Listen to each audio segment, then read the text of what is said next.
Hey y'all, Zane here, and today we'll be taking a look at Hu Tao, the 77th director of Wangxing Funeral Parlor.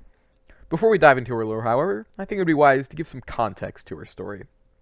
The Wangxing Funeral Parlor has been around for hundreds of years, passed down through the owning family. This is the family Hu Tao, of course, belongs to. It's also important to note that in Leeway Harbor, there appears to be some sort of mistrust and fear of funerals rooted in their culture that leads to some seeing Hu Tao's family business as distasteful, if you will. Now that we've set the stage, let's go to our main topic for today. Hu Tao was raised predominantly by her grandfather, the 75th director. In fact, her parents are strangely absent from all current lore about Hu Tao.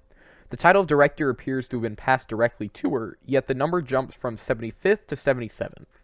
This could well just be because it skipped a generation, so they counted two, but it's no doubt that her parents never served as directors. Hu Tao also appears to be a prodigy of sorts, reading classic texts at 3 years of age, and learning the customs of her family business by 8. That isn't to say she's a calm and studious individual, though. In fact, she frequently skipped class and got in as much trouble as she could get away with, plus a little more on top.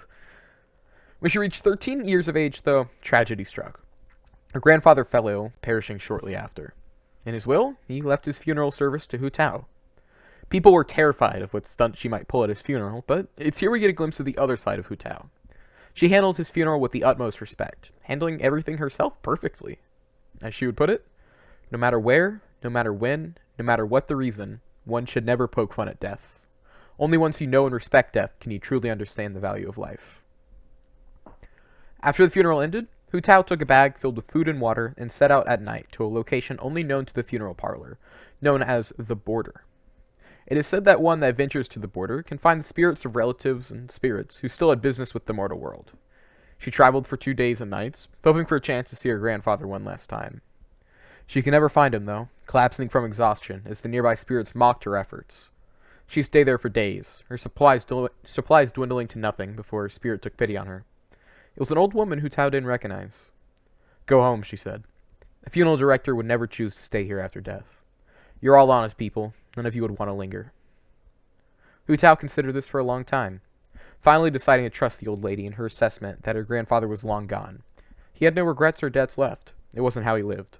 And so, with a smile on her face, Hu Tao set off for home. As her grandfather used to say, "Live in life, die in death, follow your heart, do what you can." When she finally returned home, she found her vision in her sack, although she didn't know when or why it was given to her. Maybe the god was rewarding her bravery for venturing to the border. Maybe Hu Tao's actions had moved the god.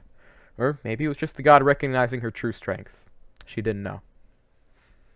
Either way, it wouldn't change Hu Tao's calling. She was going to run the parlor and no one would stop her. Around this time is when she met Zhang Li. He's frequently brought in by her to consult with the funeral workers, known as undertakers.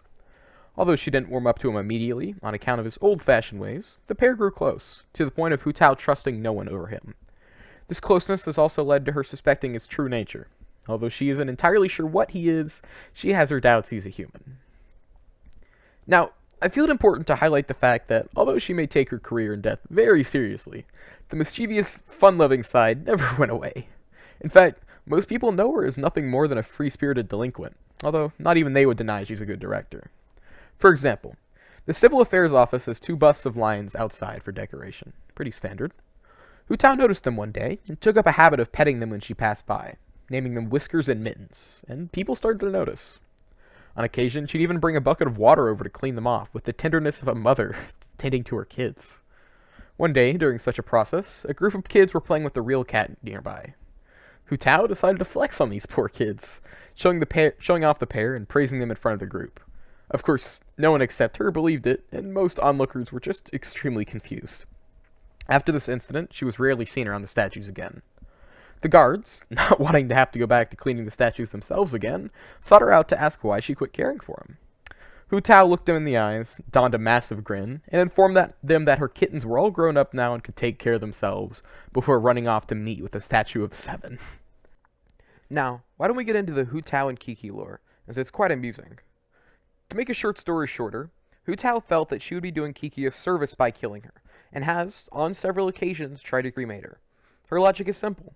Live in life, die in death. Kiki was undead, and so for her sake, she should be put to rest.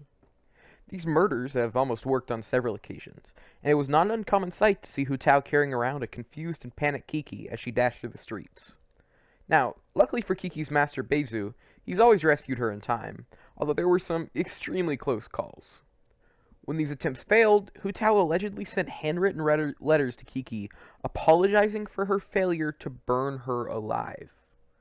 Now, Kiki actually developed memory for hiding spots due to these attacks, a feat the zombie was not supposed to be able to do. This led to Hu Tao researching Kiki's past, and she realized that Kiki was an exception to the natural laws she knew, doing a complete 180 on the whole murdering her issue. To make up for her mistakes, Hu Tao tried to pamper the child. However, Kiki is still terrified of her on account of the murder attempts and all. It may surprise you to know that Hu Tao was not known primarily for her eccentric behavior or for her career, but actually for her poetry. Under the pen name Versemonger of the Darkest Alleys, she released the best-selling poem Hilly Tune, a cult classic that spread all the way to Quincy Village. One notable character, Xingqiu, actually read this poem and wished to meet with the writer. One day, he came to her with a gift, and the pair immediately took a liking to each other, talking shop about poetry before getting into a poetry battle of sorts. Xingqiu's traditional style clashed with her freer verse methods, and although they were both extremely talented, it was Hu Tao's poems that won the day, leaving Xingqiu in awe. The pair met up often after that, and soon Shangyun joined them in their play, judging their poems as they exchanged verses back and forth. Bystanders actually often wrote down the group's poems, and spread them throughout the land, leading to an entirely new style of poetry, a kind of clash of the traditional style and the more free verse of Hu Tao. That about sums up Hu Tao's lore. I actually plan on releasing a theory about her soon, but I wanted to get the confirmed lore out before, I dive into the speculative. Hopefully you guys all enjoyed this. Make sure to kind of like and subscribe so you can see that theory coming up about everyone's best girl. And yeah, I hope you have a nice day. Bye bye everyone.